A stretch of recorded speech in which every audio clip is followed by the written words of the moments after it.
Diduga terseret arus saat mandi di pantai Mongalan, Desa Kusambe, Selasa 14 September pagi, Wayan Koat dievakuasi di pantai Lebih Gianyar dalam keadaan sudah tak bernyawa.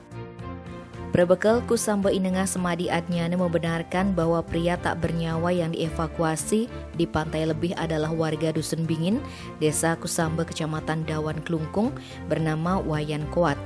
Pihak keluarga sudah membawa jenazahnya ke Kusambe setelah sempat dititipkan di RSUP Sanglah Denpasar.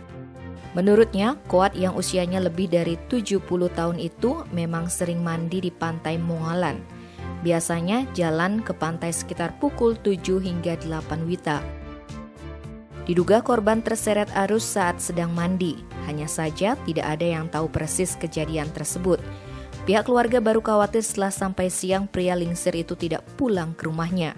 Awalnya dikira melalui ke kerabatnya, namun siangnya ada yang menemukan pakaian dan sandal korban di pantai Mongalan. Tak berselang lama terdengar kabar seorang nelayan melihat mayat mengapung di sekitar perairan Batu Tumpeng Kelungkung. Karena arus yang tidak memungkinkan untuk melakukan evakuasi, akhirnya evakuasi digeser ke pantai Lebih.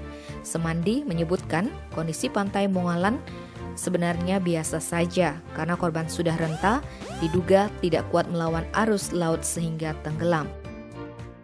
Tim Bali Express melaporkan.